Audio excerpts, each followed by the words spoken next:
الرحمن الرحیم۔ آج جس موضوع پر بات کر رہے ہیں وہ پاکستان کے ٹیلی ویژن اسپورٹس چینل ہیں، اور یہ اتنے وسیع موضوع ہے اتنا کہ اس پر ایک علیحدہ پروگرام کی ضرورت محسوس ہوئی۔ صحافت کا ایک بہت اہم شعبہ ہے اسپورٹس کا شعبہ۔ تقریباً تمام اخبارات میں یا تو پورا صفحہ اسپورٹس کے لیے مختص ہوتا ہے، یا ہفتے میں 2-3 دن آدھے سے لے کر ایک صفحہ تقریباً تمام اخبارات ہی، چاہے وہ انگریزی کے ہوں چاہے اردو کے، دیتے ہیں۔ جہاں تک ٹیلی ویژن چینلوں کا سوال ہے، جو ایکسکلوسیو اسپورٹس چینل ہیں وہ تو 2-3 ہی ہیں۔ پی ٹی وی کا اسپورٹس چینل ہے، جیو کا اسپورٹس چینل ہے، 10 اسپورٹس والے ہیں، بلکہ اب باہر کے بھی 2-3 چینل یہاں کو لینڈنگ رائٹس ملے ہوئے ہیں۔ ان چینلوں میں خبروں کو بھی کافی وقت دیا جاتا ہے۔ جن کے اپنے چینل نہیں ہیں وہ بھی اسپورٹ کی خبریں کافی حد تک نشر کرتے ہیں، مگر دکھ یہ ہے کہ اسپورٹس کے چینلوں نے جو زبان اپنائی ہے وہی زبان ہمارے دوسرے چینل بھی، جن کا اسپورٹ سے تعلق نہیں ہے، جو سنجیدہ چینل ہونے چاہیے تھے، وہ بھی وہی زبان استعمال کر رہے ہیں۔ اتنا انکار ہے۔ ان کے فقرے، ان کا طرز بیان، سنسنی پیدا کرنا، انگریزی الفاظ کا بیجا استعمال، میچز سے پہلے عجیب عجیب قسم کی پیشین گوئیاں،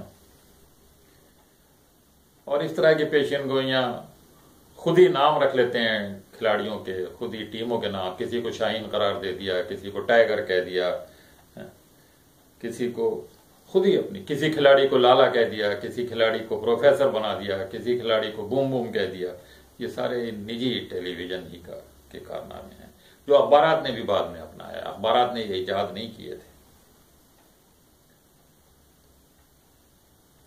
ٹیموں کے نام 1-2 پہلے سے چلے آ رہے تھے۔ کیویز نیوزی لینڈ کی ٹیم کا نام تھا، کینگروز تھا وہ آسٹریلیا، بقیہ ٹیموں کے نام کوئی شاہین اور کوئی ٹائیگر اس طرح کے نام نہیں تھے۔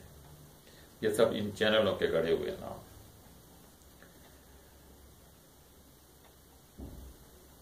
میچ شروع نہیں ہوتا ہے اور یہ پہلے سے ٹیموں کو پرعزم ہرانے کے لیے پرعزم ہیں، شاہین تیار بیٹھے ہیں، جھپٹنے کے لیے تیار ہیں، عجیب عجیب قسم کے جملے۔ اور جب وہ ہار جاتے ہیں تو ہارنے کے بعد پھر جو کچھ کہتے ہیں وہ ایک الگ داستان ہے۔ پھر ان چینلوں میں لابیز بڑی سرگرم ہے۔ سلیکشن کے وقت، اب سلیکٹر کا کام ہے یہ، جب ان کی پرفارمنس ہو جائے تب اس پہ آپ تنقید کریں۔ سلیکٹ ہونے کے فوراً بعد کراچی کے چینل کچھ اور کہہ رہے ہوتے ہیں، لاہور کے چینل کسی اور اینگل سے اس پر تبصرہ کر رہے ہوتے ہیں، سلیکشن پر اعتراضات شروع ہو جاتے ہیں، علاقائی تعصبات بہت حد تک اس میں آ جاتے ہیں۔ بہرحال ان ساری کمیوں کے باوجود اسپورٹس چینل لوگوں کو بہت اچھے، یہ نجی چینل لوگوں کو بہت اچھے میچز دکھا رہے ہیں، خاص طور پہ کرکٹ کے میچز، فٹ بال کے بڑے بڑے ایونٹس، ٹینس کے بڑے بڑے ایونٹس دکھاتے ہیں۔ بقیہ کھیلوں سے ان کی دلچسپی کم ہے، حالانکہ انہیں وہ کھیل بھی جو ہمارے مقامی کھیل ہیں، کبڈی ہے، کشتی ہے اور کھیل ہیں، وہ بھی ان کو دکھانے چاہیے۔ لیکن بہرحال جو یہ دکھا رہے ہیں وہ بہت ہی اچھے اور بہت ہی، جہاں تک ان کی زبان کا تعلق ہے اس میں اصلاح ہونی چاہیے۔ یہ دھول چٹانا اور بھرم تیل کر دینا اور دھلائی کر دینا، ہے نا، پرخ سے اڑا دینا، اس طرح کے الفاظ سے پرہیز کرنا چاہیے۔ یہ زرد صحافت کی علامت ہیں، یہ اسپورٹس کی علامت، ان کو اسپورٹس کے ساتھ لازم و ملزوم۔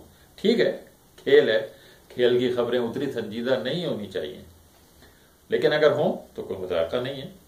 لیکن اس طرح سے یہ زرد صحافت کا اسٹائل اپنانا کسی بھی طرح مناسب نہیں۔ حد یہ ہے کہ پچھلے دنوں میں تو پیچھے سے گانوں کی آوازیں بھی آیا کرتی تھیں، اور وہ گانے بھی انڈین ہوا کرتے تھے۔ ایک مرتبہ ہمارے ایک سابق کپتان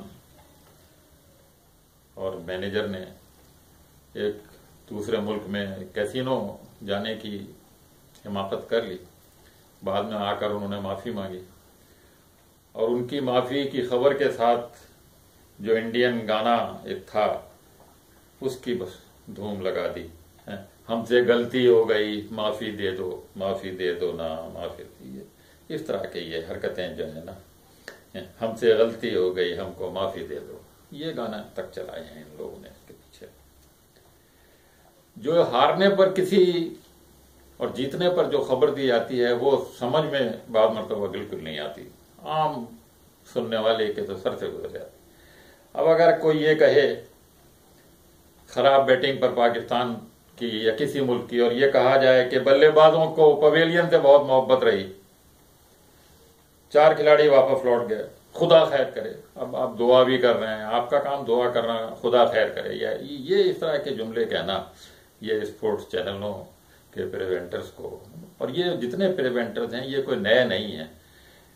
دکھ یہ ہوتا ہے کہ انہوں نے ریڈیو پاکستان کے اسپورٹس کے پروگراموں میں بہت تجربہ حاصل کیا ہے، انہوں نے بہت تربیت وہاں، اور اس زمانے میں ریڈیو کے سے بہت اچھے اسپورٹس پروگرام ہوا تھا، مگر ٹیلی ویژن چینل ان کی شاید مجبوری ہے یا کیا وجہ ہے کہ وہاں انہوں نے بعض مرتبہ تو حد کر دی۔